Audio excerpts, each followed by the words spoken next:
Tá bom. Então, A turma agora é toda sua. Fique à vontade. Social, meu amor, desliga aí seu microfone. Não tem perigo.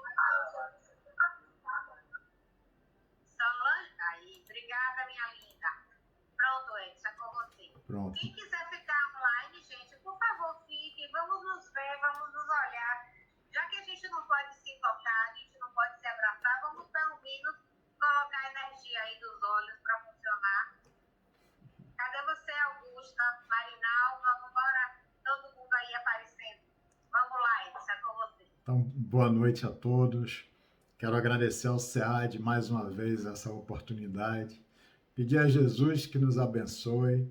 Pedir que o mentor espiritual de cada um de vocês, dos companheiros aqui da noite, possa estar aconchegado, possa estar traduzindo as minhas palavras, trazendo inspirações, trazendo lembranças e ideias para todos que aqui conosco acompanharam essa aula. A aula de hoje é o Sermão do Monte, assim disse Jesus. E é uma aula muito interessante porque o objetivo é que a gente possa se aproximar do Cristo, compreender quem era Jesus, por que ele falava daquela forma. A ideia principal é que a gente possa reflexionar nessa aula, primeiro, qual a nossa concepção de Jesus. Qual era a nossa concepção de Jesus? Antes do Espiritismo, qual era a concepção que nós tínhamos de Jesus? O que nós imaginávamos? Jesus era o quê? Jesus era um mito pregado na cruz? Jesus era alguém que nos traria a salvação sem que merecêssemos, simplesmente por demonstração de poder? Quem era esse Jesus que nós acreditávamos antes de aqui chegarmos no Espiritismo? E atualmente, agora que aqui no Espiritismo nós estamos, quem é esse Jesus para cada um de nós? Essa é a reflexão que a gente quer fazer e eu espero que a gente, depois dessa aula, no final, a gente possa realmente ter uma reflexão mais aprimorada do que Jesus representa para todos nós, para cada um de nós, para o Espiritismo, de como o Espiritismo interpreta esse Jesus para todos nós. É importante a gente lembrar que, por exemplo, o Espiritismo vem se tornando uma doutrina muito robusta, muito robusta. Francisco Cândido Xavier trouxe livros que ensinam, livros aos quais nós estaremos debruçados pelos próximos 100, 150 anos, para podermos aprender, entender essas ideias tão profundas que nos foram trazidas. O espírito Emmanuel, um espírito de escola, um espírito que tinha um papel de um ministro na cidade de nosso lar, um espírito de uma evolução incontestável, escreve através de Francisco Cândido Xavier mais de 200 livros sobre evangelho, ciência, filosofia. O espírito Humberto de Campos escreve 15 livros de contos, revelações da filosofia e da história universal. O espírito André Luiz escreve, além de outros livros, escreve 13 livros reveladores sobre a ciência e sobre a vida no mundo espiritual. Livros de André Luiz que trazem novidades no campo da medicina, que só 50 anos depois foram descobertas e apropriadas. Nós temos já, como filmes espíritas, nós temos mais de 27 filmes de longa-metragem, dezenas de filmes de curta e média metragens. Uma divulgação impressionante que a gente pode depois, se quiserem, mandar o link dessa divulgação desses filmes.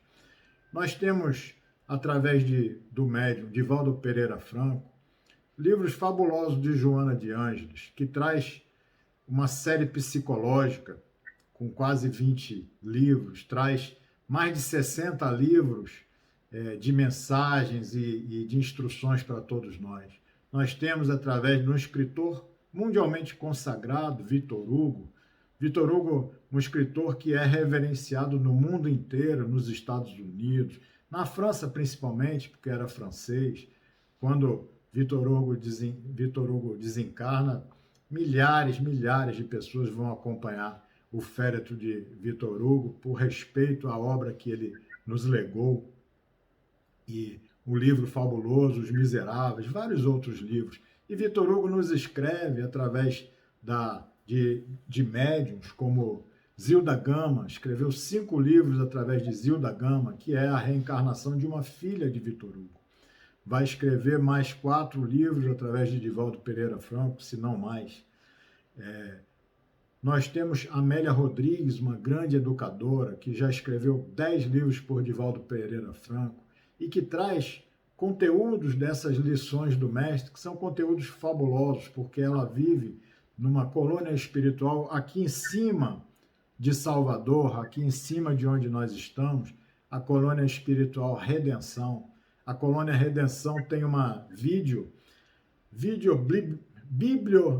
biblioteca, ou seja, passam vídeos e filmes da Bíblia, dos fatos narrados na Bíblia, do Evangelho do Mestre. Filmes onde se vê as cenas do Evangelho, as cenas das pregações do Cristo acontecendo ali ao vivo, como se estivéssemos dentro da cena, participando dessas cenas. Amélia Rodrigues frequenta essa biblioteca para aprender sobre as lições do Mestre, para trazer a Divaldo Franco uma visão, a visão daquilo que aconteceu, unir a visão do Espiritismo, unir a visão do catolicismo, que ela sempre professou enquanto encarnada, para que Divaldo tivesse uma riqueza de material para fazer suas palestras. Então a gente vai começar a tentar entender, tentar aprofundar sobre quem é esse Jesus. Quem é esse Jesus que veio proferir esse Sermão do Monte, para depois a gente ter uma ideia do que ele nos fala no Sermão do Monte, e como que essa fala de Jesus pode ser apropriada por cada um de nós. Então, na visão de Emmanuel, Emmanuel vai dizer que Jesus é a luz do princípio, e nas suas mãos misericordiosas repousam os destinos do mundo. Ou seja, Jesus conduz os destinos do nosso planeta nas suas mãos misericordiosas. Ele é a luz do princípio, é o construtor do nosso orbe. É aquele que foi encarregado por Deus de conduzir a nossa estrada evolutiva desde antes da nossa existência, para que nós, centelhas divinas, pudéssemos fazer a nossa caminhada como princípio espiritual, estagiando pelos reinos mineral, vegetal, animal, até o hominal, para podermos então evoluir e crescer, para chegarmos então ao reino angelical, porque nos tornaremos anjos. Na visão de Leon Denis, em Jesus se uniam todas as perfeições para formarem um tipo de pureza ideal, de inefável bondade. Um coração de imensa piedade pelos humildes, pelos deserdados, pelas dores humanas, por todas as misérias que encontram nele um eco. Para acalmar esses males, para secar essas lágrimas, para consolar, para curar, para salvar, ele vai ao sacrifício da própria vida, vai ao holocausto a fim de reerguer a humanidade. Essa é a visão que Leon Denis nos traz sobre Jesus. É importante a gente compreender que Jesus foi o construtor do nosso orbe. Ele tinha espíritos puros, assim como ele, espíritos superiores, espíritos de uma evolução que nos permite não mais reencarnar em planos mais densos, que tem o conhecimento de tudo, da ciência, de todas as coisas. Esses auxiliares dele estiveram com ele desde a construção do nosso orbe, definindo junto com ele a química do mundo, a biologia do mundo, de que maneira fazer com que o planeta avançasse na condição de possibilitar que aqui se desenvolvesse a vida. Então ele tinha todos esses melhores e mais preparados auxiliares. Mas ele, quando aqui mergulha entre nós, ele veio só. Ele não traz esses seus auxiliares, que esses não precisavam aprender nada. E ele veio trazer uma lição pedagógica, que é importante que a gente possa compreender.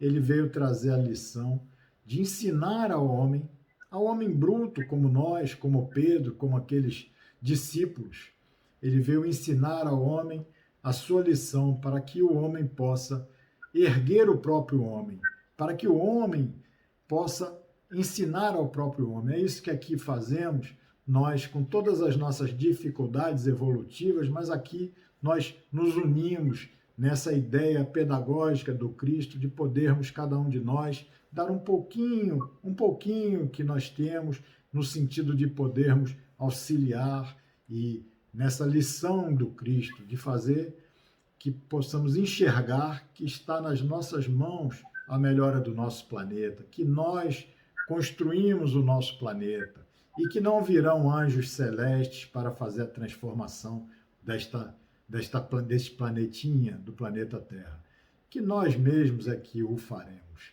Ele não nos propõe atalhos, porque atalhos não existem nessa proposta evolutiva que ele nos oferece. Mas ele oferece um caminho, oferece um roteiro e oferece a sua amizade. Ele diz que estaria conosco nesta caminhada que cada um de nós deve trilhar.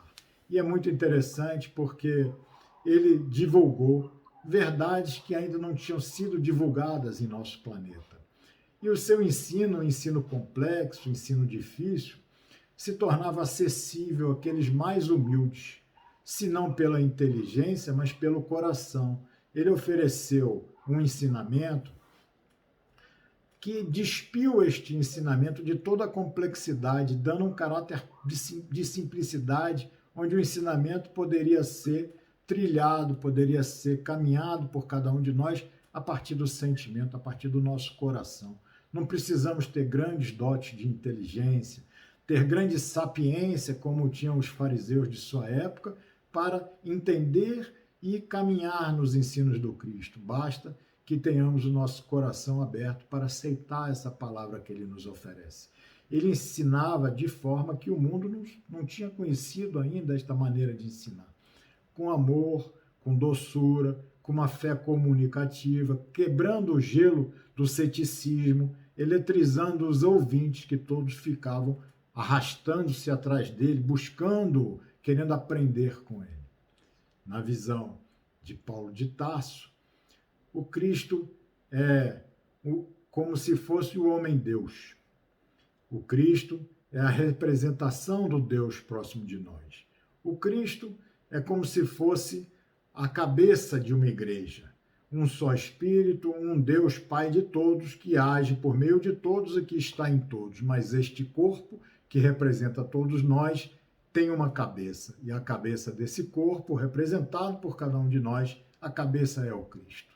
Na visão de Paulo de Tarso, nossa missão e nosso dever é que possamos crescer em tudo, em todas as virtudes, até alcançarmos a altura espiritual do Cristo, que é a cabeça deste corpo.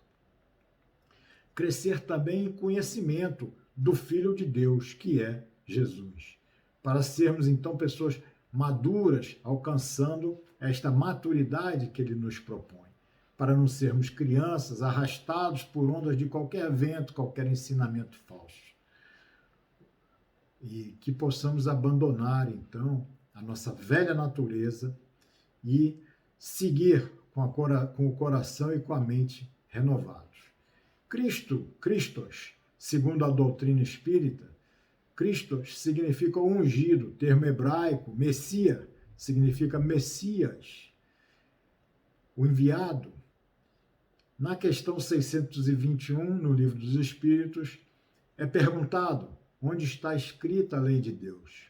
Essa pergunta é muito interessante porque nós não precisamos saber ler, não precisamos ter a capacidade de leitura para aprender a lei de Deus, porque lá na 621 está escrito para todos nós que a lei de Deus se encontra na nossa consciência, mas que nós a esquecemos e a menosprezamos. E por isso a gente precisou de ser lembrados por vários mensageiros. Na pergunta 625, vai perguntar qual é o tipo mais perfeito para nos servir de guia e modelo. Então, essa é a visão do Cristo da doutrina espírita. A resposta é simples, é Jesus. Ele é o tipo mais perfeito para nos servir de guia e modelo. Diz também que ele falava por alegoria, de forma alegórica e por parábolas. Mas Jesus é a síntese da lei de Deus em forma de vida, e o Espiritismo, segundo a doutrina espírita, vem clarear as alegorias de suas palavras que não poderiam ser ditas de forma clara naquele momento. Porque naquele momento que ele chegou, ele não tinha como explicar de forma clara a reencarnação, o planejamento reencarnatório, a lei de causa e efeito, a necessidade de buscarmos o conhecimento, a imensidão desse universo onde iríamos evoluir. Então ele fala, muitas vezes, parece de forma enigmática. As pessoas daquele tempo não entendiam, não compreendiam. Ele fala diversas moradas na casa de meu pai. Vou preparar o lugar e depois que tiver tudo arranjado, voltarei e vos chamarei a mim, para que onde eu estiver, também vós vos encontreis. De forma alegórica, de forma enigmática, ele dizia dessa imensidão do universo onde nós vivemos, onde existem várias moradas, vários mundos que nós vamos estar naqueles que estão apropriados à nossa condição evolutiva. Ele dizia ainda, de forma enigmática, que, em verdade, o homem que não renascer de novo não poderá entrar no reino de Deus. O que nasce da carne é carne, o que nasce do espírito é espírito. Não vos admireis do que vos digo, pois é necessário nascerdes de novo. O espírito sopra onde quer e entendeis a sua voz, mas não sabeis de onde ela vem, nem para onde vai. Também sucede o mesmo com todo homem que nasce do espírito. Então ele dizia de forma enigmática, mas depois vem o Espiritismo, o Consolador prometido, para traduzir a sua fala, para que a sua fala pudesse ser bem compreendida. Hoje, 2000 anos depois do Cristo, é o tempo que as suas sementes lançadas demoram para crescer, para germinar no nosso ser, e para que nós possamos, com essa semente germinada em cada um de nós, agora ter uma compreensão maior e poder então colocar esta árvore que nós já somos. 2000 anos depois, já nos constituímos, cada um de nós, numa árvore frondosa. E essa árvore agora precisa estar apta a dar frutos. É isso que nós estamos agora aprendendo aqui no Espiritismo, aprendendo a trabalhar, a fazer esta árvore frutificar, a dar frutos, a auxiliar o outro, a praticar a regra de ouro da nossa existência, que é a cooperação. Quem não aprende a cooperar não tem acesso aos planos mais elevados e evoluídos do planeta, do mundo espiritual. As revelações de Jesus, mesmo assim, apesar daquele tempo, da dificuldade, mas as revelações dele e a transformação que ele produz no mundo e no nosso planeta é muito grande. As revelações são muitas, ele nos traz muitas ideias e muitas revelações importantes. Ele, por exemplo, naquele tempo em que ninguém falava o nome de Deus, em que as pessoas tinham um medo, porque o Deus era um Deus Senhor dos exércitos, era um Deus vingativo, era um Deus que praticava, inclusive, vinganças e maldades. Jesus vai revelar, trazer uma revelação importantíssima. Vai revelar um Deus totalmente diferente daquele que existia. Vai revelar um Deus que é um Pai, um Deus que é amor e bondade. Ele chamava Deus de Abba. Abba significa paizinho. Então ele chamava meu paizinho, meu paizinho que está no céu, meu Abba. Então, naquela época, onde vigorava uma ideia de um Deus vingativo, de um Deus que chegava até a praticar maldades, onde vigorava a lei, o código de Hammurabi, o olho por olho, dente por dente. Ele vai revelar que Deus é amor, Deus é amor, amor e bondade. Ele vai revelar também que há uma lei cósmica, há uma lei que regula todos esses planetas, todas essas casas de meu Pai. Essa lei essa lei que ele veio nos apresentar, a lei de amor e de liberdade. O evangelho dele, que ele vem nos trazer, é um código de ética para toda a humanidade. É um código que, se nós aprendermos, estaremos aptos a viver em muitos outros orbes, em muitos outros planetas, em muitas outras casas do Pai. Porque só podem transitar nas casas do Pai, nas diversas casas do Pai, aqueles que já aprenderam e que fazem vigorar em sua vida esse código que Jesus veio nos ensinar. Ele vai revelar que o reino dele não é daqui. Vai revelar a existência de um reino acima deste reino material. Um reino mais importante do que este reino material. Ele vai dizer que quem conhecesse aquele reino, este reino que é mais importante do que o reino material, venderia tudo para conseguir alcançar este reino. Ele vai também nos ensinar que há uma hierarquia nesta lei cósmica, que existem potestades e anjos, mas que não existe esta graça divina, porque a cada um segundo as suas obras. Há uma hierarquia, e essa hierarquia é conquistada por cada um de nós, pelo nosso esforço, pela nossa vontade, pelo nosso trabalho. Vai revelar também que mandaria para todos nós, que não poderia nos falar tudo, e que mandaria um Consolador e que aqui voltaria. Emmanuel vai dizer no livro A Caminho da Luz, e todos já devem ter ouvido muitas vezes falar sobre esta fala, vai dizer que rezam as tradições do mundo espiritual, que na direção de todos os orbes planetários, na direção de todo o universo, existe uma comunidade de espíritos puros e eleitos do Senhor Supremo do Universo, em cujas mãos estão a direção da vida de todas as coletividades planetárias. E é muito interessante, e vai dizer que Jesus faz parte desta comunidade de espíritos puros, eleitos por Deus, para conduzir a direção de todas as coletividades planetárias. Aqui se reuniram 3 vezes próximos ao nosso orbe, para definir a construção do orbe, depois definir a vinda do Cristo ao nosso orbe, e depois definir, talvez, essa nossa transição planetária, porque aqui vieram para uma nova reunião desses espíritos que coordenam a direção da vida nas coletividades planetárias do universo. Aqui vieram quando o homem alcança a Lua, chega na Lua, mas é a 3ª vez que eles se reúnem. E é muito interessante, porque Jesus, com essas suas legiões de trabalhadores divinos, ele operou, vai dizer Emmanuel, operou a escultura geológica do orbe terreno, trabalhando essa escola abençoada. Quando Jesus aqui vem, ele está decretando a nossa maioridade espiritual. É como se ali já estivéssemos preparados para receber a semente, para receber as ideias do seu reino. Do reino dos céus ou do reino dos Deus, do reino de Deus, como ele falava. O seu reino é Vasileio, o nome do seu reino. A palavra é Vasileio.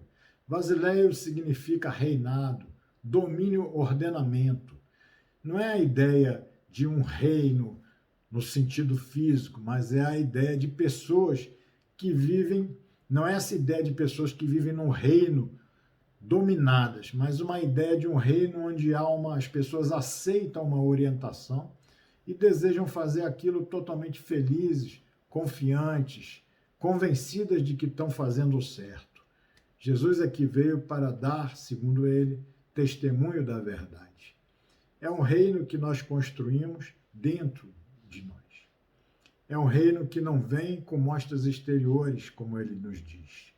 Ou seja, não é um reino físico, onde não se poderá dizer, olha ele aqui, olha ele lá, mas é um reino, segundo ele, que está dentro de nós. É um reino que se concretiza no coração de cada um de nós. É um reino que se desenvolve e se consolida no nosso sentimento. Então, o universo que está dentro de nós termina por criar o universo fora de nós. Isso é até difícil de falarmos hoje, né, atualmente, nesse momento, porque a gente está vendo o reino fora de nós complicado, um reino difícil, um reino conturbado. Então, o reino que está fora de nós, aquilo que está fora de nós, reflete o que está dentro de nós. Talvez nós façamos parte desta construção. Eu espero que não, espero que nós sejamos aqueles que vamos, de uma certa maneira, amenizar essa construção de dificuldades. Somos aqueles que são os bombeiros que vêm no incêndio, mas vêm com o objetivo de apagar o fogo, de diminuir as dores e dificuldades. E Jesus tem uma realeza, né? Jesus tem a sua realeza, que é nascida, não é a realeza dos reis terrestres, mas a realeza dele é a realeza que deriva do mérito pessoal, consagrada à posteridade. Porque muitas pessoas falam do rei da Inglaterra, do rei da França, mas existem outros que são também considerados por nós como sendo o rei do rock, o rei da música popular brasileira. Então, são esses que é uma realeza que deriva do mérito pessoal e vai ser consagrada à posteridade. Então, Jesus é o nosso rei, o rei do amor, o rei, nosso mestre e senhor, como ele diz que é. Então, empático, ele era empático, era solidário, o amor era ele próprio, a expressão do amor. Muitas vezes ele se emocionava em ver as nossas dificuldades, os nossos dramas, o nosso sofrimento. As pessoas iam atrás dele e ficavam dias andando atrás dele, ouvindo ele falar o dia inteiro. E na hora de ir embora, o coração dele se apertava, ele se condoía, ele tinha compaixão, o amor por todas aquelas pessoas que ali estavam, o dia todo para ouvi-lo, sem se alimentarem. Ele se emocionava com aquele amor muito grande, então ele transformava, multiplicava lá os peixes e fazia com que todos pudessem se alimentar, que todos pudessem ir para casa depois de ter uma refeição. Então, era tudo fruto do amor. Certa feita, como dito no deserto, que Satanás lhe pede para transformar pedra em pão, e ele não o faz, mesmo tendo fome. Não faz porque era para ele mesmo, mas para os outros, pela força do seu amor, pela força da sua solidariedade, pela compaixão que ele tinha por nós. Ele aí não transforma 3 pedras em pães, ele transforma milhares, alimenta 4, 5, 7 mil pessoas.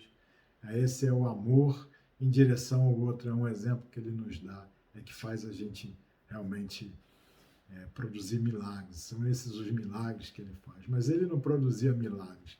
Ele construiu o nosso orbe, ele sabia manusear toda esta química, toda esta biologia deste nosso planeta. Ele sabia unir os elementos espirituais, trazer e materializar o que quer que fosse. Essa era a capacidade dele. Ele era também doutrinário, e dos princípios, ele tinha princípios e ele levava a cada um de nós um ensino moral. Ele disse certa feita que quem me transformou em juiz de vossas partilhas, quando foram lhe questionar sobre uma herança. Ele não estava aqui para ser juiz de qualquer partilha material, porque não tinha nenhum valor a matéria para ele. A matéria era simplesmente a condição que nos facilita a evolução, porque nos amortece, diminui a nossa reação, faz com que a gente possa estar aproximado daqueles que não temos grandes afinidades. Então, a matéria é simplesmente uma ferramenta, um instrumento. Mas, então, ele ensinava, seu ensino era moral. Todo o seu ensino é moral. Pedia-nos para perdoar, para que pudéssemos caminhar 2 vezes, se nos pedirem para caminhar 1 milha, que possamos caminhar 2, para que a gente possa ir fazendo a transformação de cada um de nós. era alegre, era afável, tinha uma conduta e um carisma muito grande. As crianças se aproximavam, por isso que ele dizia: deixai vir a mim as criancinhas, porque as crianças tinham afinidade com ele, com seu amor, com seu carinho. Então ele era bondade, era amor, afabilidade, doçura.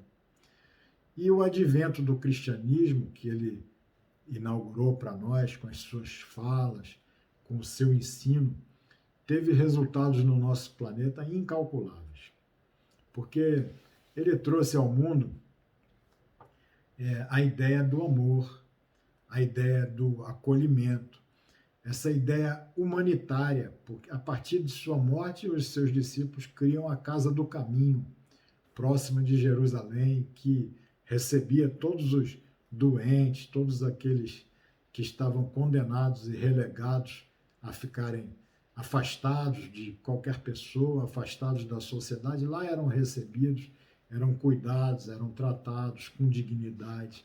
Então, este é o exemplo que esta é a sua doutrina. Nós podemos perceber que muitos espíritos grandiosos de evolução, que para nós é atestada, a gente pode ter certeza que são espíritos de grande evolução, eles se espelham nesta condição, na casa do caminho do Cristo, para receber a todos com dignidade, para dar dignidade e amor a todos os sofredores do nosso planeta.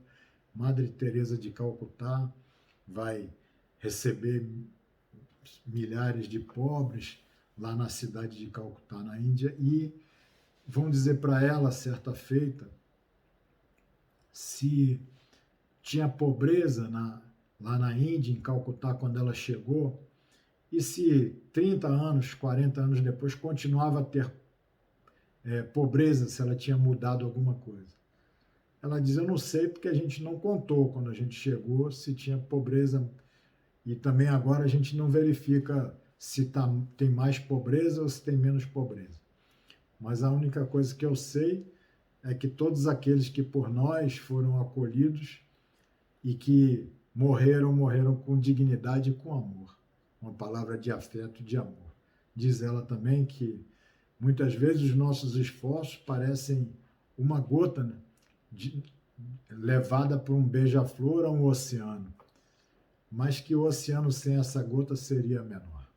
Então, é essa mais ou menos a ideia, e todos os seus discípulos. A gente vai ver Teresa de Ávila também formar 32 mosteiros na Espanha, em 1500, e naqueles 32 mosteiros se transformam em casas de caridade para receber os órfãos e as crianças órfãs e as mulheres viúvas, porque a Espanha é em guerra, os maridos iam para a guerra e desencarnavam na guerra, e tinham muitas viúvas e órfãos, e Teresa de Ávila vai fundar 32 mosteiros e receber, fazer essa caridade, essa dignidade com aqueles que chegam nos seus mosteiros. Então, o advento do cristianismo teve resultados incalculáveis por essa ideia da solidariedade, essa ideia da caridade, do amor ao próximo, do amor ao outro.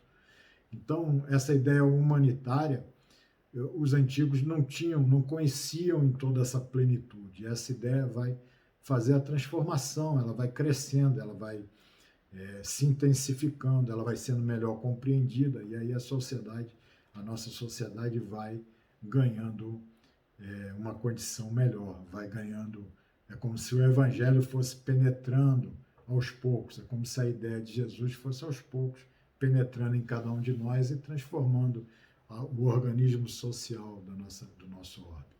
Bom, ele chamava pregar o evangelho do reino dos céus aos simples. A ideia era pôr ao alcance de todos o conhecimento da imortalidade, porque a gente não morreria, a gente iria para o reino dos céus, para o reino de Deus. Então é pôr ao alcance de todos o conhecimento da imortalidade. Pôr ao alcance de todos a ideia também de um pai comum, um pai que era pai de todos. Todos nós, sendo filhos do mesmo pai, somos irmãos, estabelecendo assim uma fraternidade entre todos nós. Esta era a sua ideia. O Sermão do Monte é, na verdade, a sua plataforma. É a plataforma deste reino de Deus, é a plataforma para aqueles que querem ingressar neste reino de Deus, para aqueles que querem fazer com que esse reino de Deus possa crescer dentro de si. Então é um violento contraste entre o materializado e o espiritualizado, entre o homem da matéria, do materialismo, e o homem da espiritualidade. Aí a gente vai ter que entrar em conflito com o aspecto material da nossa existência para fazer crescer o aspecto espiritual da nossa existência. Porque ele nos propõe amar aqueles que nos odeiam. Realmente é muito difícil para nós o entendimento desta sua plataforma. Fazer o bem aos nossos inimigos.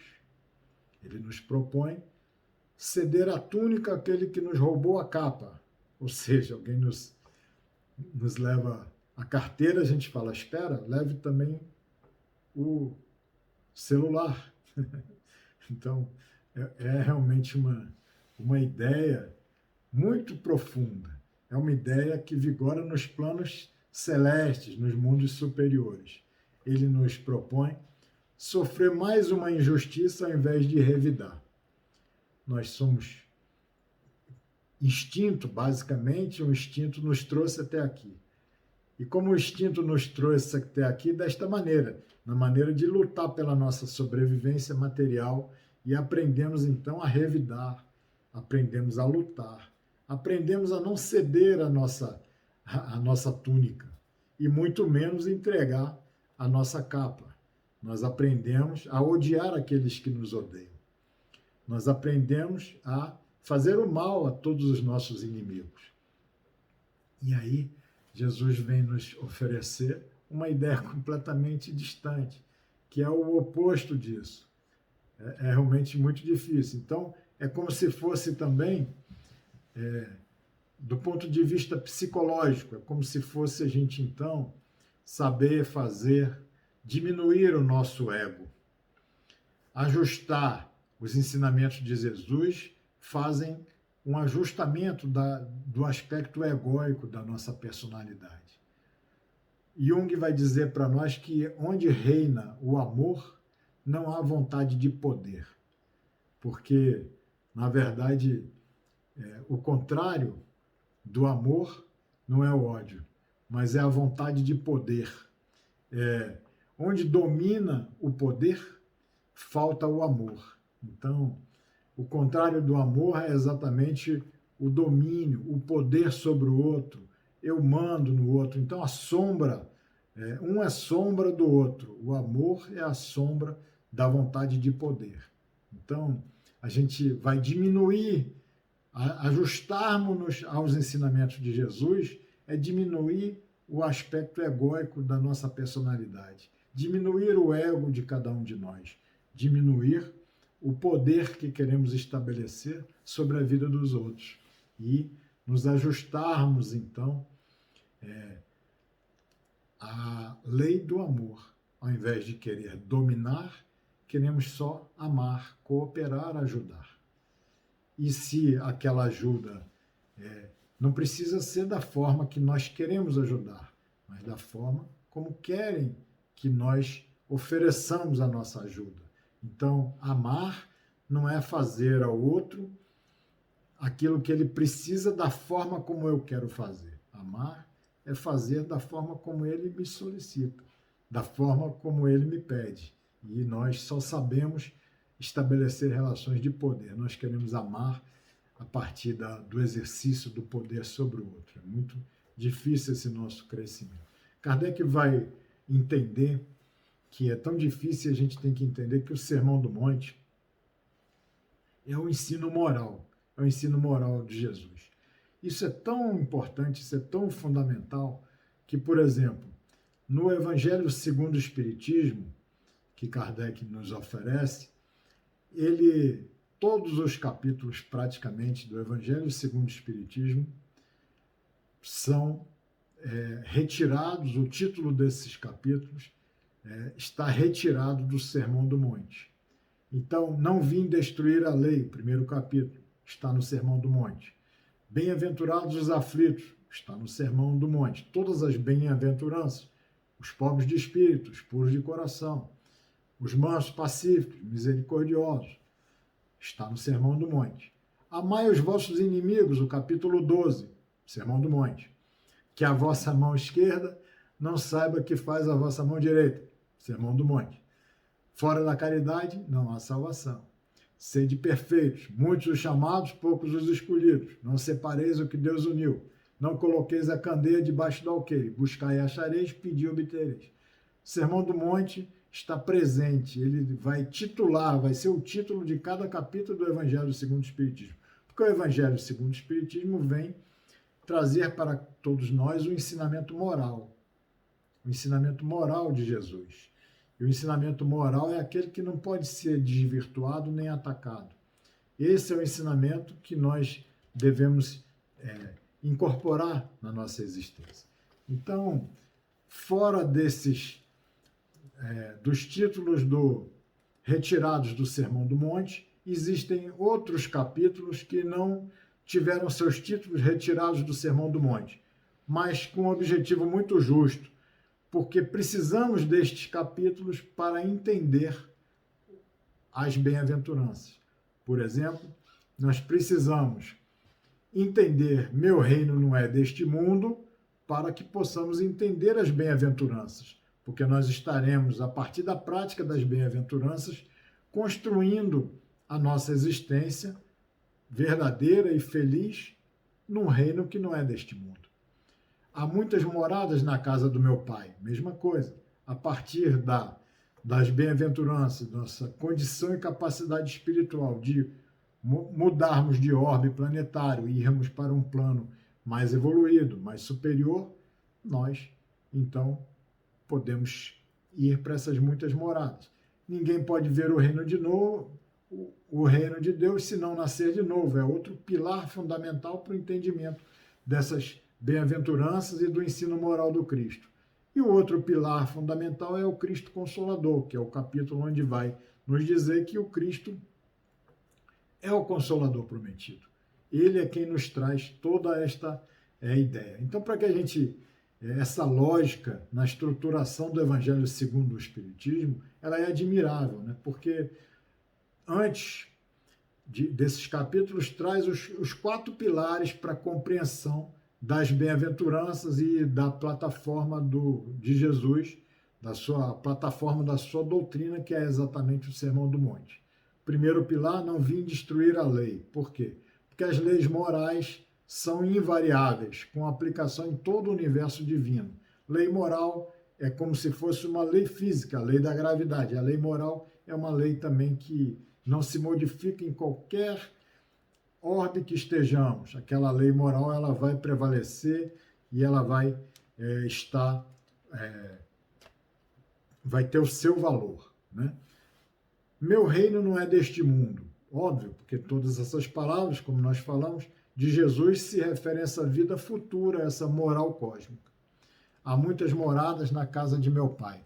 Nossa galáxia existe aproximadamente de 200 a 400 bilhões de sóis. Cada sol com seu conjunto de planetas. Cada sol na nossa galáxia leva lá 2, 3, 5, no nosso caso, 8 ou 9 planetas, e cada sol carregando os seus planetas.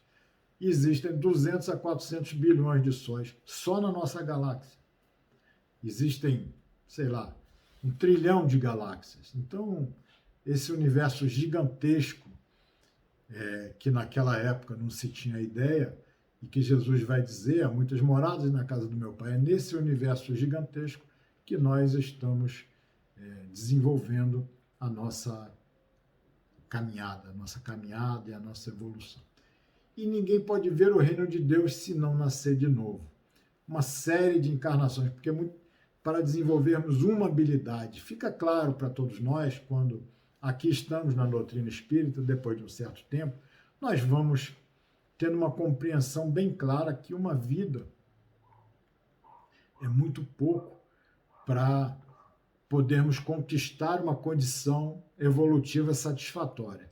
Já vivemos milhares de existências e viveremos outras milhares de existências. Uma só existência é muito pouco.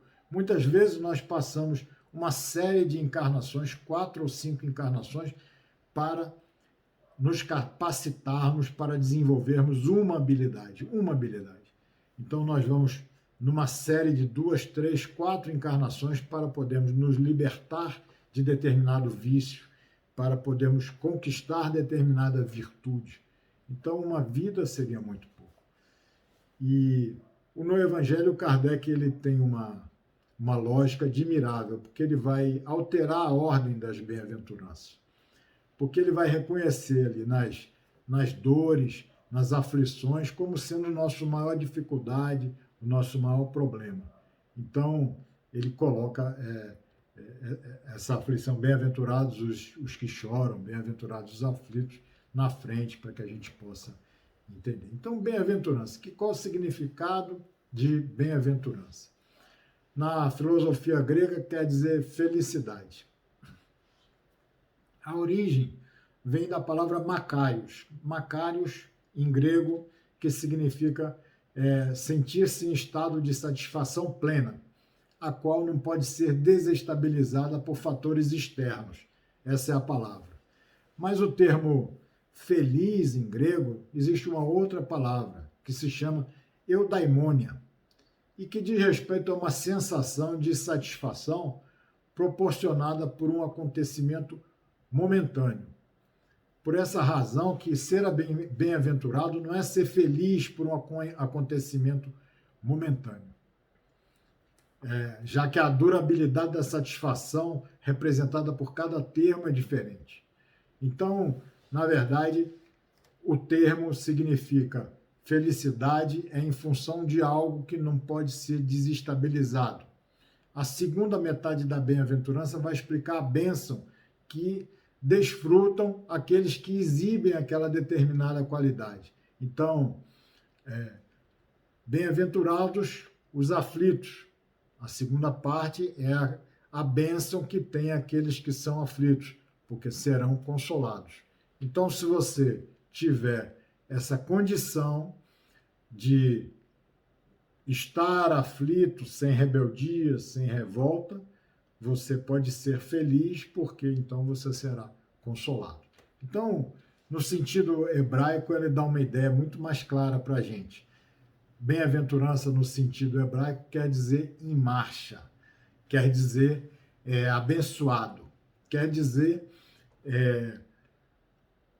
perseverar, lutar, quer dizer transformar. Então, bem-aventurados, no sentido hebraico, a palavra é ashrei, significa abençoado ou feliz, significa uma ideia de lutar e perseverar naquela atitude para você conseguir uma condição melhor, ou seja, um desafio. Significa, persevere na sua aflição, bem-aventurados os aflitos, porque serão consolados. Então, quer dizer assim, persevere, lute com a sua aflição, porque você vai ser consolado, vai encontrar o consolo. A ideia é mais de você estar sendo desafiado, é de você estar sendo convidado a uma luta. Lute, bem-aventurados os pobres de espírito, lute na conquista da humildade, bem-aventurado, ou seja, persevere na pobreza de espírito, persevere na sua humildade, porque deles é o reino dos céus. Se você perseverar na sua humildade, conquistará o reino dos céus. Então é mais ou menos essa ideia de estarmos sendo, quando Jesus nos lança as bem-aventuranças, ele está lançando para cada um de nós um desafio, para que nós possamos, a partir deste desafio, perseverando neste desafio, nós conquistarmos uma situação positiva no segundo momento, no momento à frente. Então, bem-aventurados, persevere na sua humildade, porque deles é o reino dos céus. Significa o quê? Aqueles que são humildes, aqueles que conseguirem perseverar na sua humildade, terão acesso ao reino dos céus, terão acesso a um reino no plano espiritual de mais tranquilidade, onde serão então recebidos. Aqueles que não conseguirem conquistar, perseverar na humildade, não terão acesso ao reino dos céus. Persevere, bem-aventurados os aflitos, que serão consolados. Persevere na aflição, na dificuldade e na dor, que você será consolado. Ou seja, estas duas bem-aventuranças referem-se ao plano espiritual, referem-se à perseverança numa condição de conquista aqui no nosso planeta. E a primeira bem-aventurança é o pobre de espírito, é o humilde. Por quê? As bem-aventuranças elas têm um sentido de continuidade. Você é como se você estivesse subindo uma escada. Você, para subir o segundo degrau, você tem que subir o primeiro degrau. Então, bem-aventurados os pobres de espírito, bem-aventurados os humildes, porque dele é o reino dos céus. Ou seja, a primeira bem-aventurança da humildade. Porque você tem que conquistar a humildade antes de você sofrer uma aflição. Porque se você sofrer uma aflição, uma dor, uma doença, uma dificuldade, sem ter conquistado a humildade, aquela dor não vai te fazer bem. Aquela dor não vai solucionar, não vai te fazer conquistar uma posição melhor. Por quê? Porque você, com aquela dor, vai se revoltar, vai se rebelar, vai xingar, vai se revoltar contra Deus. Então, você primeiro precisa conquistar a humildade, a condição de compreender que Deus é maior do que todos nós, que Deus sabe o que é melhor para nós. Aí, conquistando esta humildade, estamos aptos para partir para a segunda bem-aventurança. Bem-aventurados os aflitos. Sofrer a dor que limpa o nosso passado negativo. Sofrer a dor e a dificuldade que nós mesmos criamos nas construções de dificuldade. E aí tem a terceira bem-aventurança, bem-aventurados os mansos, porque eles herdarão a terra. Ou seja, quem são os mansos? São aqueles que já conquistaram a humildade, são aqueles que já sofreram a aflição para limpar os seus karmas, os seus débitos espirituais maiores, com a condição de ter os seus débitos espirituais já sanados, eles então podem conquistar uma condição de tranquilidade interior, porque não existe uma pressão de tantos inimigos, de tantos cobradores. Eles então, os mansos, já têm uma condição de tranquilidade e vão herdar a terra, porque herdarão o planeta regenerado. Eles então começam a deter uma condição de permanecer por aqui, depois da transição planetária. E aí vai, bem-aventurados os que têm fome e sede de justiça, porque serão fartos. Ou seja, depois de conquistar esta condição de mansetude íntima, eu começo então a querer mais, começo a querer participar mais deste reino de Deus, que eu já estou mais próximo dele. E para eu conquistar esse reino de Deus, eu começo a avançar nessa escadinha, nessa subida evolutiva que as bem-aventuranças nos proporcionam. Eu começo, então, a querer ter fome e sede de justiça. Eu vou querer ter a justiça na minha existência, na existência de todos que estão ao nosso lado. E aí a gente vai continuando. Bem-aventurados, felizes, ou persevere, aqueles que são os misericordiosos, porque eles encontrarão misericórdia. Então, depois que eu já desenvolvi uma mansetude no meu espírito, depois que eu já começo a trabalhar pela justiça, eu já estou, de certa maneira, desenvolvendo a capacidade de amar, porque o amor é uma virtude que se desenvolve a partir da prática. As virtudes e os vícios, eles se desenvolvem pelo hábito e pela prática. Então, ser misericordioso é ter amor no coração. Eu só vou ter amor no coração a partir do momento que eu tiver esta condição de prática das virtudes, da prática do bem. E a fome e a sede de justiça vai permitir com que eu conquiste, então, a condição de amor ao outro, amor ao próximo, a condição de misericordioso. Bem-aventurados os puros de coração, porque verão a face de Deus. Aí, depois que eu conquistar a condição de misericordioso, de amor a todos os que caminham comigo, eu já estou, de certa maneira, evoluído. Eu já estou, de certa maneira, distante dos aspectos materiais, dos aspectos instintivos. Eu já estou, de certa forma, liberto da matéria. Liberto da matéria, eu posso ver face a face de Deus. Bem-aventurados os pacificadores, ou seja, aqueles que já estão libertos da matéria, mas aqui mergulham para cumprir uma tarefa, para auxiliar a nossa evolução. São muitos esses que aqui vêm conosco dividir e trabalhar conosco essa evolução. Então, o reino dos céus, ele é dos simples. Ele precisa ser essa condição de humildade que nós precisamos desenvolver em todos nós. A entrada nesse reino se condiciona a essa simplicidade de coração e humildade de espírito que a gente vai precisar trabalhar. A humildade é aquela categoria da virtude que mais nos aproxima de Deus. O ignorante será preferido ao sábio, que mais crê em si do que em Deus. No livro Nosso Lar tem uma história, já devo ter contado outras vezes, tem uma história interessante que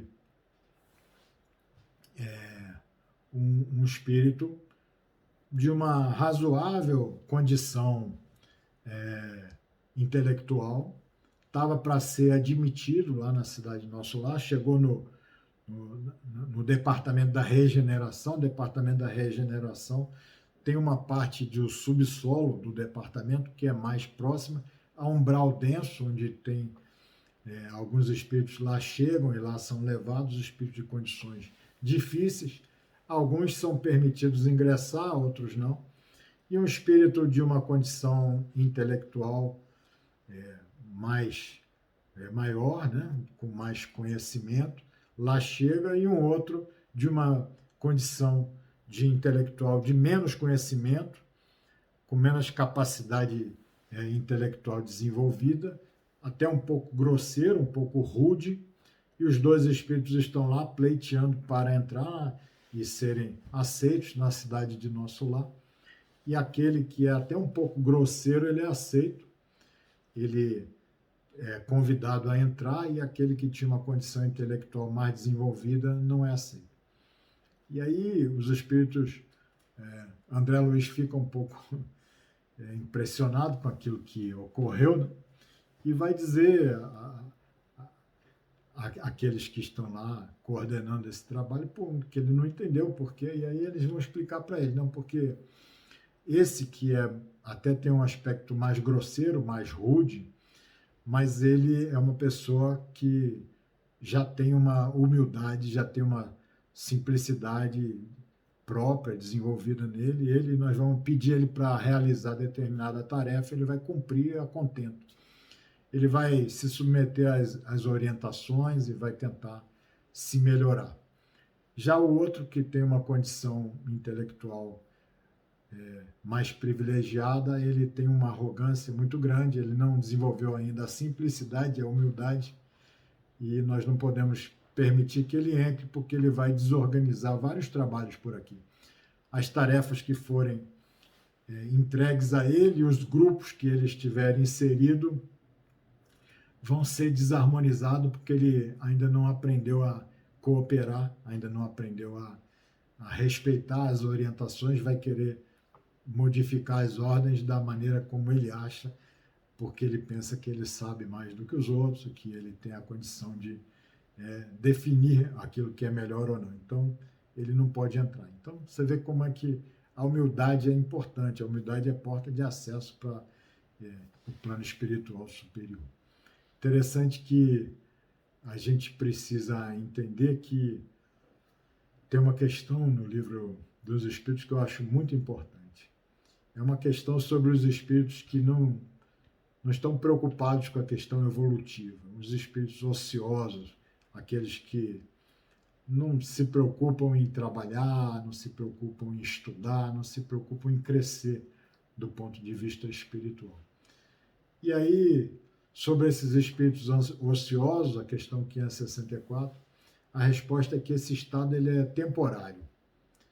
E é temporário subordinado ao desenvolvimento das suas inteligências, ou seja, quem não quer trabalhar, quem não quer evoluir é porque ainda não desenvolveu a inteligência como deveria ter desenvolvido. Isso é complicado. E ainda porque o segundo motivo é porque falta a eles consciência de quem eles são. Não sabem que eles são espíritos que estão inseridos num processo evolutivo que depende do esforço deles e depende do seu. Também não tem conhecimento de si mesmo nem do seu livre-arbítrio. Não sabe que nós estamos escolhendo a nossa condição futura a cada minuto na nossa existência. Então, eles são que nem crianças que acabam de nascer, estão sempre agindo por instinto, sem preocupar do que é bom, do que é ruim do ponto de vista evolutivo. E toda elevação espiritual, ela representa uma subida, e a gente, para subir uma escada, para subir uma ladeira, tudo necessita de um esforço considerável de nós mesmos. Então, a gente precisa sempre estar integrado nesse esforço aqui, porque ficar por aqui não é bom. Essa repetição das dificuldades e desse plano de desequilíbrios que nós vivemos a todo tempo. Bom, os aflitos, eles são consolados porque estão fazendo aquele resgate, de novo, né? O resgate das dívidas. Estão sendo consolados porque estão adquirindo aquisições eternas para toda a existência e não estão tendo vitórias efêmeras. Muitas vezes os espíritos caem do ponto de vista espiritual sorrindo e eles se elevam do ponto de vista espiritual chorando.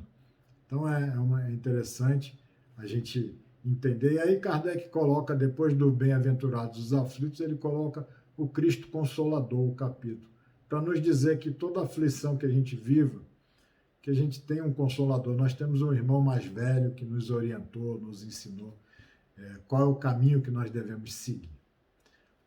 Os brandos, né, ser manso, ser pacífico, saber administrar as próprias emoções. A gente vai desenvolver essa mansetude em nós quando a gente começar a desenvolver também o domínio das nossas próprias emoções. E aí estaremos aptos a viver num planeta regenerado, né? E conquistar a paz, né? Porque a conquista da paz, ela tem alguns níveis, né? Primeiro eu preciso conquistar a paz comigo, né? A paz consigo. A coerência entre as minhas ideias, as minhas falas e os meus atos. Eu preciso conquistar essa integridade. Agir de acordo com aquilo que eu falo, agir de acordo com as ideias que eu mantenho na minha mente. Então, conquistar essa paz comigo. Quando eu consigo conquistar a paz comigo, eu estou conseguindo conquistar o amor a si mesmo. Depois eu tenho que conquistar a paz com o próximo, porque eu não vou conquistar a paz com o próximo se eu não tiver primeiro me realizado na paz comigo mesmo. Eu tenho que estar íntegro, tenho que estar bem, tenho que estar tranquilo comigo mesmo, amando a mim mesmo. Só damos aquilo que temos. Então, eu conquisto o amor a si mesmo, e aí eu vou buscar a paz com o próximo. Aprender a conviver com a diferença e respeitando o direito do outro ser diferente. E aí dessa maneira eu vou conquistar o amor ao próximo. Conquistando o amor ao próximo, eu vou mais à frente, vou conquistar a paz com o ambiente. Aceitando, aprendendo a respeitar o ambiente, a respeitar o planeta, a respeitar as outras espécies. Então aí a gente vai conquistar, trabalhando nessa conquista da paz, que é uma das condições que essas bem-aventuranças e que as lições de Jesus nos oferecem. Bom, os que têm fome e sede de justiça O Espiritismo vai dizer que o homem de bem, o verdadeiro homem de bem, é aquele que cumpre a lei de justiça, de amor e de caridade na sua pureza. E os bons espíritos são aqueles que têm a maturidade do senso moral. Então, são reconhecidos pela sua transformação moral e pelo esforço de domar suas inclinações mais. Então, a gente, querendo ser melhor amanhã do que hoje, ser melhor hoje do que ontem, a gente começa a querer cumprir essa lei de amor e de caridade, começamos então a ter essa fome de justiça, né? Essa fome e sede, né, de justiça. Né? Bom, e a misericórdia, né? Qualquer um de nós, a gente tem que ter misericórdia, caridade para com o outro. A misericórdia é o complemento da brandura, é o complemento da mansetude. Né? A gente conquista essa mansetude, então a gente vai ampliando isso para uma condição de paz com o outro, uma condição de amor ao outro. Porque cada um de nós pode cometer qualquer erro. E hoje nós estamos livres, né? Porque as circunstâncias nos fortalecem, né? Então, mas o sacrifício mais agradável a Deus é a misericórdia. É esse amor, é ser bom e fazer o bem. Né? Misericórdia é essa pedagogia de Jesus.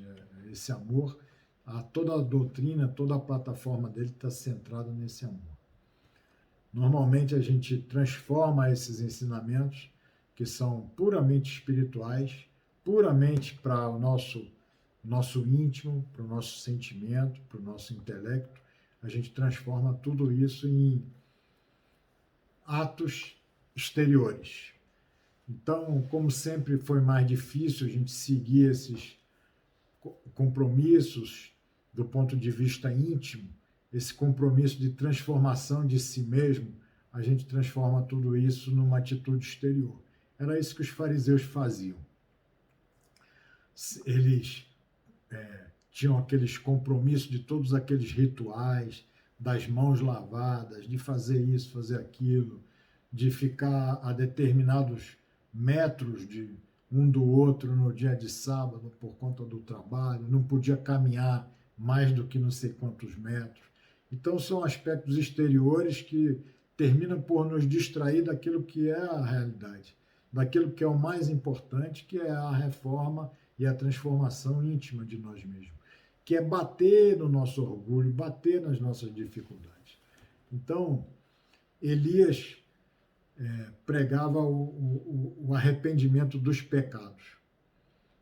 E aí, João Batista pregava o arrependimento dos pecados. E aí se estabeleceu o batismo. Porque é um sacramento e ninguém precisa se arrepender do pecado, basta batizar os filhos. Jesus vai pregando o amor aos inimigos. E aí se coloca a ceia com o pão e com o vinho. Pronto, não preciso mais amar meus inimigos, mas eu fiz a comunhão. Ou eu fui tomar um passe e ouvir uma palestra. Então, não preciso mais amar o meu inimigo. Então, a gente acaba transformando aquilo que é ensinamento espiritual numa atitude que ela é puramente espiritual. Então, os puros de coração. Puro de coração é o amor que supera o ego, os desejos, enxergando em cada pessoa um irmão, um filho, valorizando as boas qualidades. Isso mais ou menos o que Jesus quis nos apresentar na parábola do bom samaritano, onde ele coloca na parábola um sacerdote, que é uma pessoa que trabalha, um religioso que trabalha no templo, e coloca um levita. O levita era o responsável por cuidar do templo. Os dois trabalhavam no templo. Então o sacerdote e o levita passaram por aquele homem ferido e caído na estrada, passaram longe, porque tinham ido no templo para se purificar, e se tivessem tocado em alguém que tivesse sangue, alguma coisa assim, eles teriam que voltar no templo para fazer um novo ritual de purificação. E aí, dessa forma, eles passam ao largo, passam longe daquele que está ferido. E o samaritano, que era considerado uma pessoa de má vida, ele vai lá, atende aquele que foi ferido, leva para uma estalagem.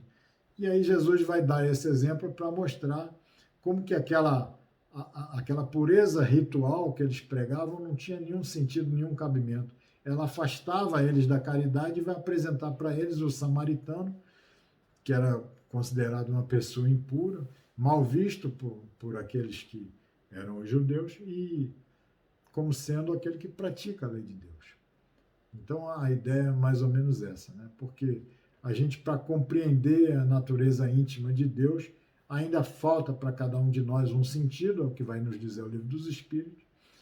Vai ser permitido a gente compreender os mistérios da divindade? Pergunta o Livro dos Espíritos. A resposta é, quando a gente não estiver mais obscurecido pela matéria. E aí, quando a gente adquirir a perfeição em nós mesmos, estaremos mais próximos de Deus, nós poderemos ver e o compreender. Então, a pergunta também 244 do Livro dos Espíritos. Os Espíritos veem a Deus? Aí ele vai dizer que aqueles que são os mais evoluídos, os Espíritos superiores, o veem e o compreendem.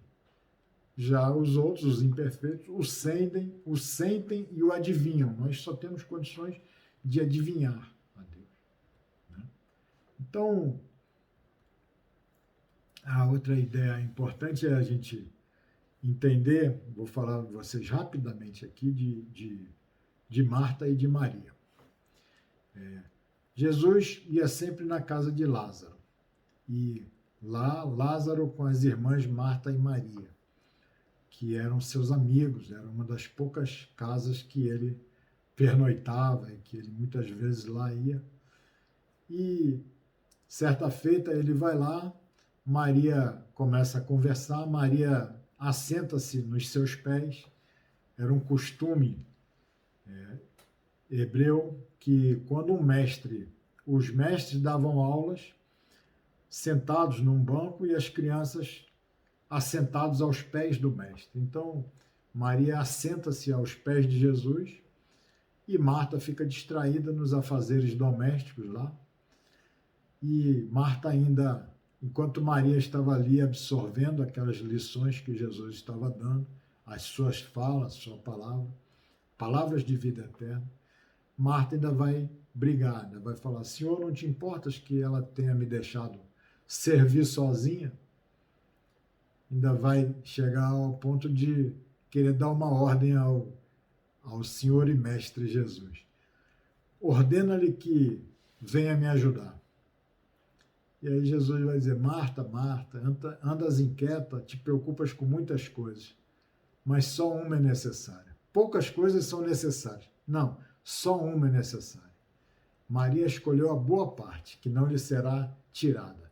Ou seja, a gente tem que entender que cada uma dessas irmãs, elas representam a nossa ação no mundo, a forma como a gente age no mundo.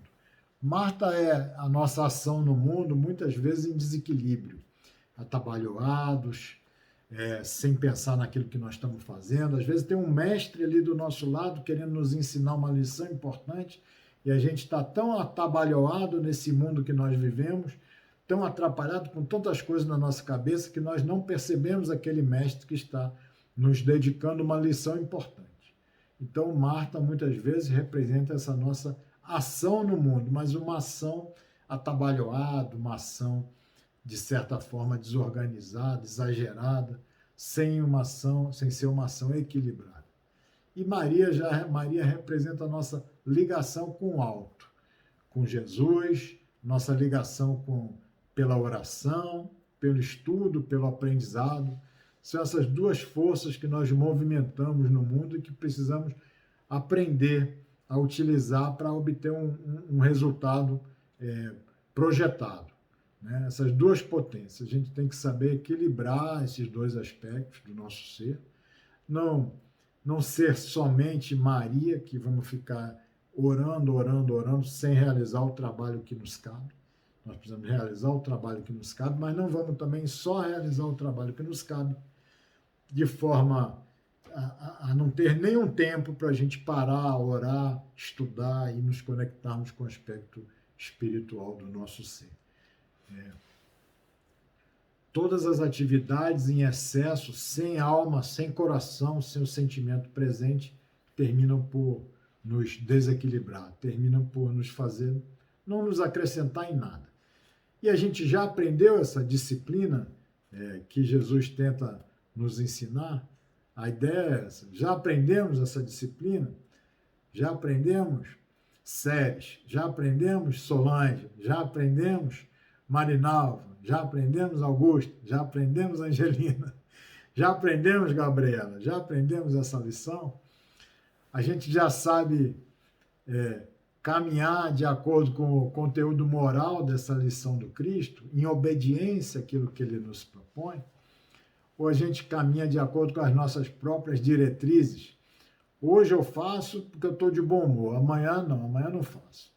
Hoje eu sou caridoso, ouço aquela pessoa que chega para falar comigo, amanhã não estou com paciência nenhuma, não quero nem chegar perto. Então, a gente já sabe equilibrar, a gente já sabe constituir um padrão de existência, porque para você eu faço, mas para o outro eu não faço. Seguir Jesus é paradoxal, né? Os conceitos do mundo, porque quando a gente pensa nos conceitos do mundo, a gente percebe o quão difícil, quão paradoxal é, porque quem quer crescer, Jesus nos convida a que nos façamos o menor. O menor, segundo ele, é o maior no reino dos céus. Quem quer ganhar, ele vai recomendar para nós que a gente renuncie. Quem renuncia vai ganhar a vida eterna. Quem quer salvar, Jesus diz, perca a sua vida que você vai salvá-la. Então, é uma moral difícil que a gente ainda realmente não consegue fazer nem no grupo de WhatsApp da família. Até no grupo de WhatsApp da família, a gente ainda não conseguiu renunciar. Alguém fala, a gente fala, não devia responder nada, mas vou responder. Aí, taca lá, né? Então, na verdade, para Jesus e para a moral dele, é importante a gente entender que entre quantidade ou qualidade, não tem muita importância quantidade. O tempo não tem tanto significado. Mais do que o tempo, vale a qualidade vinculada àquele trabalho. Não adianta eu ficar ouvindo 20 palestras se eu ouvir sem escutar nada. É melhor eu ouvir uma e apreender dali alguma coisa. Então, o tempo não tem muito significado. O importante é fazer. Mais importante do que fazer muito é fazer bem. Os ensinos de Jesus, eles não são simples. Ele ensinou as pessoas simples, mas não são simples, porque eles são muito profundos. E exigem muito de nós, o nosso melhor, exige a nossa excelência. Então, para Jesus, encerra-se no amor. Toda a religião e toda a filosofia se encerra no amor. O amor, é a lição de Jesus. Amai os vossos inimigos, fazei o bem àqueles que vos perseguem e vos caluniam. É no amor. E no amor, também naquele um amor que aceita, que acolhe. Ele não está preocupado com o nosso erro. A parábola do filho pródigo vai exemplificar isso muito bem para nós. Ele não está preocupado com o erro. Aquele filho pródigo que deixou o pai, que era deixar o pai pedir a herança antes do pai morrer, era uma ofensa muito grande. Significava dizer, eu queria que você já tivesse morrido. Mas o pai dá a herança, aquele filho vai para longe. E o filho vai lá, comete os equívocos dele, e depois pensa, olha, perto de meu pai, os empregados de meu pai têm uma vida muito melhor do que eu, que estou aqui comendo a comida dos porcos, né? Ou seja, comer a comida dos porcos significa que ele estava na mais baixa condição moral possível. Então ele se equivocou o máximo possível, desperdiçou a existência dele em trabalhos de baixa condição espiritual, e aí ele pensa que os empregados do pai têm uma alimentação muito melhor do que a dele. Estão se alimentando do pão espiritual. E aí ele resolve voltar para a casa do pai. E o que faz aquele pai? Um pai. Para o judeu, o senhor, o homem de idade, o caminhar dele tem um aspecto muito importante, porque, segundo a cultura, pelo caminhar de um homem você compreende a moral daquele homem, a importância, a dignidade daquele homem. Então ele tem que caminhar de forma ereta, de forma tranquila, de forma... E aí aquele filho que volta, o pai percebe, vê ao longe aquele filho lá longe chegando. E o pai, em vez de caminhar com dignidade, se humilha e corre até ele, corre para abraçá-lo. Corre para recebê-lo e abraçá-lo. Ou seja, não importa o que ele fez, não importa o erro que ele tenha cometido. Quando ele quis voltar para a casa do pai, aquele pai se humilhou, aquele pai correu até ele e o recebeu. E lhe deu um anel, e lhe deu a condição de dignidade no seu reino, é mais ou menos. Então, quando Jesus nos oferece essa palavra, ele está convidando a cada um de nós que possamos deixar, às vezes, as nossas dificuldades e retornar, que seremos sempre bem recebidos, uma festa no céu. Então, obviamente, que a cultura do inferno que atribuem a Jesus não tem nada a ver com a sua doutrina, porque ele vai ensinar a ideia de um Deus desse pai da parábola do filho pródigo, um Deus que nos abraça, que corre até nós para nos trazer de volta. Um Deus que não quer, assim vosso Pai que está nos céus, nos diz Jesus, não quer que pereça um só de seus filhos. Um Deus que não quer que a gente se perca, quer que estejamos junto dele, fazendo o melhor, né?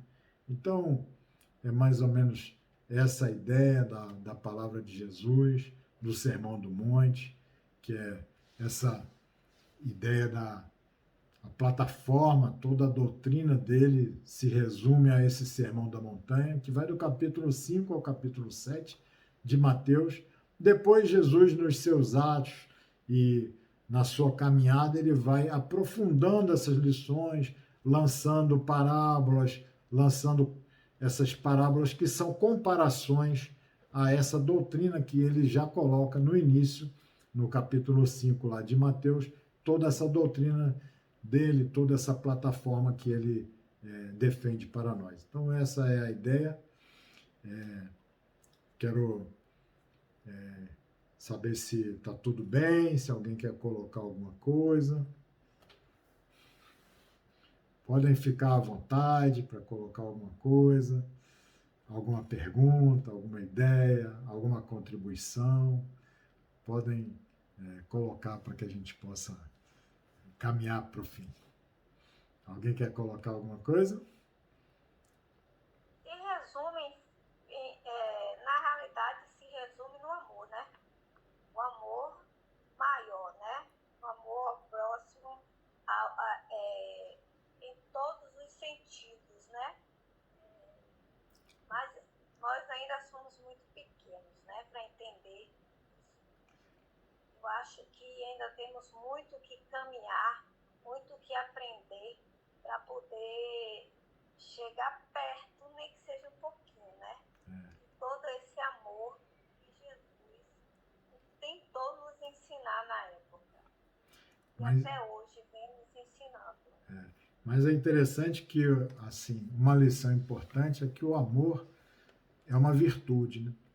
E a virtude e o vício a gente aprende, não é algo que a gente ganha de presente de Deus, a gente aprende pela prática, pelo exercício. Então a gente vai conquistar esse amor pela prática, pelo exercício. Então, quando o Espiritismo nos diz fora da caridade não há salvação, ele está nos levando, pela prática da caridade, a desenvolver essa virtude do amor. O exercício da caridade vai construir no interior de cada um de nós a virtude do amor. Então, por isso é muito importante a gente estar inserido na prática da caridade, porque dessa forma é isso que os espíritos superiores e os espíritos que estão sempre aqui conosco fazem. Eles estão conosco nos ajudando, mas eles não estão só nos ajudando, eles estão exercitando a caridade. Eles estão desenvolvendo neles mesmos a virtude do amor. Então é mais ou menos por aí, né? Como você falou mesmo, nós temos os vícios, né? Então, um dia a gente tá bem, aí vai ajudar. No outro dia, hoje eu não tô afim, tô cansada, não faço. Mas é por quê? Porque a gente ainda tá muito pequeno, né? Ainda tem muito o que aprender. E esses vícios realmente é complicado. Por mais que a gente vigie, uma hora a gente, poxa, eu tô tão cansada hoje. Vamos fazer isso. Né? E, no entanto, quando você vê a história de Jesus, para ele não tinha um cansaço, né? E estava ali sempre firme e forte para ajudar todos que precisassem, né? O nosso exercício é esse mesmo, é conquistar um padrão de comportamento. A nossa vibração, ela vai do alto a baixo. A gente está com a vibração inferior, mas nós temos uma vibração característica que é a média. Então, à medida que a gente vai evoluindo, a gente vai conquistando um equilíbrio emocional para que a gente não fique nesse alto e baixo. A gente consiga viver mais ou menos dentro de uma faixa mais estreita, dentro de um padrão mais retilíneo, né? Mais coerente. Né? Isso me faz lembrar que a gente fica querendo saber o quanto a gente já está em aprendizagem, né? O quanto a gente está de boa, vou dizer aqui. Aí é como se viessem os testes. Eu lembrei um pouco assim de uma trajetória minha, que quando eu descobri que meu filho era especial, né, que eu fiquei a dar trabalho, aí eu falei, tudo bem, vou tirar de letra, sou paciente, porque todo mundo dizia que eu era paciente. Eu não sou tão paciente assim, mas todo mundo dizia que eu era paciente, vamos, né, absorver. Eu acho que eu sou paciente e eu vou tirar de letras, vamos lá. Mas quando chegou na adolescência, não. De início já não foi muito bom. A infância não foi botando no limite o tempo todo. Aí veio a adolescência, aí eu comecei já a extravasar. Aí eu falava assim, meu Deus do céu, eu acho que ele veio só para tirar minha virtude, que eu tinha certeza que eu tinha. Eu tinha certeza que eu tinha a virtude da paciência, mas ele está me tomando. Aí eu fico assim imaginando, nossa, vou parar de falar isso. Tentando me corrigir o tempo todo. Mas é assim, né? Eu acho que quando a gente pensa que a gente está podendo, aí vem o teste. Vamos lá, vamos testar para ver como é que tá. Vamos ver se ela é boazinha. Vamos ver se ela está podendo com isso. Aí a gente percebe que é difícil. Porque é difícil viver. O exercício espiritual é esse mesmo, né? Porque quando a gente olha assim, eu quero desenvolver a paciência, ele manda pra gente um monte de problema, porque é só assim que a gente desenvolve a paciência, né? Eu tinha mania de toda vez quando tinha alguma coisa que me irritava, eu dizia, eu não tenho paciência. Até o dia que eu parei, meu Deus, eu tenho que parar de dizer que eu não tenho paciência, porque sempre que eu disser eu não tenho paciência, realmente eu não vou ter paciência, porque vai vir várias e várias situações para testar minha paciência e ver se eu estou aprendendo com isso.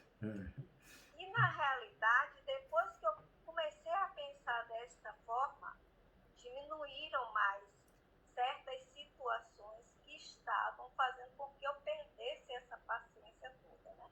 Então é o quê? É o aprendizado, né? Então é o quê? Vigiar, né? Então é você se vigiar, você ver por que aquilo está se repetindo tanto, né? Algum motivo tem. Eu tenho que aprender alguma coisa com aquilo, né? Então, o que é? Aí foi que eu parei de falar mesmo isso, não. Eu vou parar de dizer isso, porque senão vai continuar se repetir. foi o que eu fiz. E realmente a situação melhorou. É evidente, né, que tem seus altos e baixos, mas não é mais o jeito que era antes. E você viu que eu falei... Conquistando um pouquinho. E você viu que eu falei que assim, a gente percebe que precisamos de muitas existências, muitas encarnações, para desenvolver determinadas características e determinadas virtudes. É mais ou menos isso. Às vezes, a gente, na nossa existência, a gente fala, poxa, parece que está repetindo a mesma coisa o tempo todo. É porque foi essa lição que eu me propus aprender nessa existência. Então, vai se repetir mesmo, porque eu me propus aprender esse campo de trabalho, a desenvolver esse campo de trabalho por aqui. Então, isso é muito interessante. Eu vou fazer o seguinte, se ninguém quiser falar mais, eu vou contar uma história. Já contei a vocês de Maria Madalena? Já? Não me recordo. Então, vamos falar de... Quer falar alguém, Gabriel? Não, né? Então, vou terminar com a história de Maria Madalena para a gente fazer uma prece e terminar, ok? Bom, já estraguei o fim da história, mas tudo bem. Eu vou falar para vocês de Teresa de Ávila. Teresa de Ávila, ela foi considerada santa e doutora da Igreja Católica. Ela viveu de 1515 a 1582. Ela tem um livro, tem vários livros interessantes. Um deles é Moradas do Castelo Interior, mas eu vou tentar não falar desse livro hoje, vou falar de um outro livro, é Biografia da Vida. Ela vai dizer nesse livro Biografia da Vida, capítulo 36, que em determinado momento veio um arrebatamento de espírito dela, com tanto ímpeto que ela não pôde resistir. Parecia que ela estava metida no céu, e as primeiras pessoas que ela ali viu foi a mãe e o pai dela, e viu também grandes coisas. Andando mais o tempo, aconteceu, e acontece ainda algumas vezes, que o Senhor Jesus aparecia para ela, para Teresa de Ávila, que o Senhor Jesus ia mostrando-me maiores segredos. Mostrava para ela os mundos de felicidade no plano espiritual. E dizia para ela, olha, filha, ó o que perdem aqueles que são contra mim, não deixe de lhes dizer isso. Ficou também para ela, diz ela, que a partir destas experiências e dessas viagens no mundo espiritual que ela fazia, ela não vai chamar mundo espiritual porque não existia esse vocabulário naquele tempo. Ela vai chamar de metida num céu, né? Mas ela vai dizer que ficou daquelas situações que muitas vezes se repetia e que o Senhor ia mostrando para ela os segredos daquele céu. Ficou para ela muito pouco medo da morte, porque parece agora para ela coisa facílima para quem serve a Deus. No momento se vê a alma livre deste cárcere e é posta em descanso. Conhecer a nossa verdadeira pátria e ver que somos cá na terra peregrinos, e grande coisa é ver o que há por lá e saber onde havemos de viver. Então essa é a história. Teresa de Ávila, ela era devota de Maria Madalena e dizia que Deus foi mais misericordioso com ela do que com a pecadora Maria Madalena, porque com a pecadora Maria Madalena, permitiu o pecado para que depois a perdoasse. Comigo ele preservou do pecado, a misericórdia foi maior. A mim me deu sua misericórdia infinita, e é dela que eu contemplo e adoro as outras perfeições divinas. Ela tem uma oração que é nada te perturbe, nada te espante, tudo passa, só Deus não muda, a paciência tudo alcança, quem tem a Deus, nada lhe falta, só Deus basta. Teresa de Ávila foi a reencarnação de Maria Madalena, 1500 anos depois, que vem para se transformar na santa e doutora da Igreja Católica, amparada por Jesus, funcionando como sendo seu mentor, seu orientador. Ela vai fundar 32 mosteiros na Espanha para abrigar lá viúvas e órfãos e fazer muita caridade. Então, Teresa de Ávila já fazia registros do mundo espiritual em 1500. E Teresa de Ávila vai nos ensinar grande coisa, nos ensinar que vale a pena a gente trabalhar para conquistar lá onde é a nossa verdadeira pátria, um lugarzinho melhor. Então, eu espero que a gente realmente possa seguir em frente, entender todas essas palavras que aqui nós falamos e eu vou fazer uma oração final para a gente terminar a aula, ok?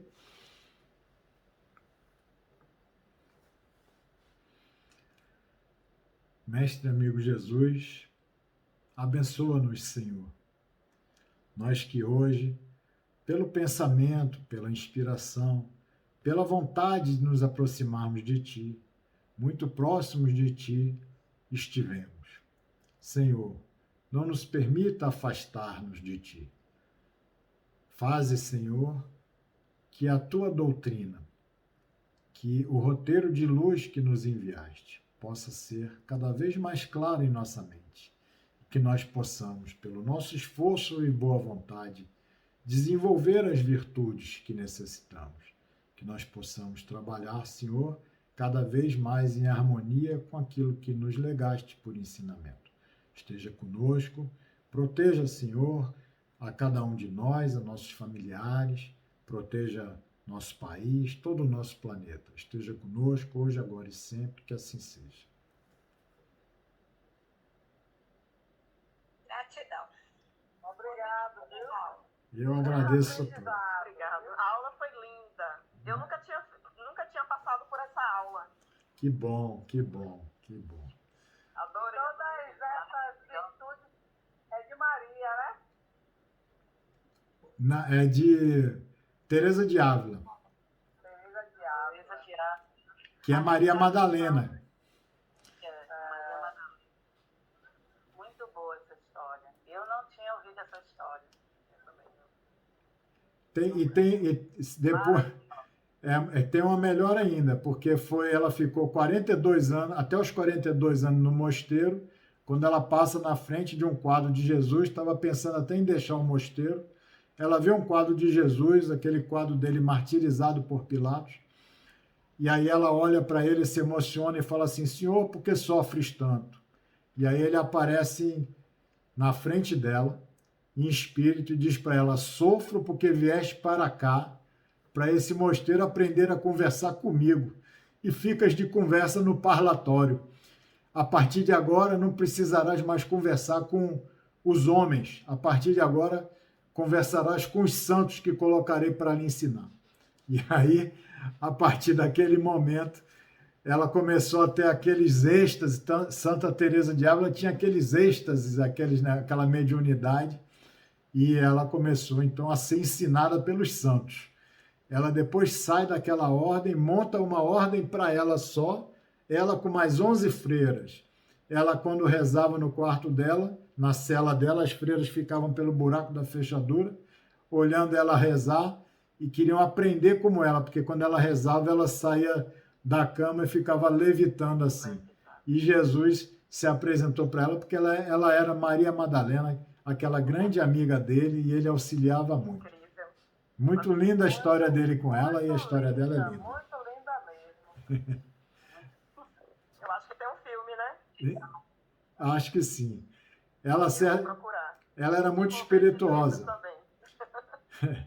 Ela era muito espirituosa. Ela, certa feita, foi num castelo pedir doação para os mosteiros dela. O dono do castelo disse, vai chover e o rio vai subir, você não vai conseguir atravessar. Ela disse, não, eu estou com Jesus, eu vou tranquilo. Foi, choveu, o rio subiu, pegou ela no meio do rio, ela quase se afogou, Jesus foi, puxou ela, quando ela já estava quase se afogando. Aí ele diz, vê Maria, que quem está comigo não corre perigo. Ela fala assim, mas demorou tanto, já entendi por que é tão difícil, por que tem tão poucos seguidores, por que tantas pessoas te abandonam. Amém. Essa é da minha. Amém. Eu vou assistir esse filme. Esse filme eu vou assistir. Eu também. Agora mesmo. Gente, um abraço, viu? Deus abençoe a todos, viu? Um abraço, Fiquem com Deus. Boa noite. Boa-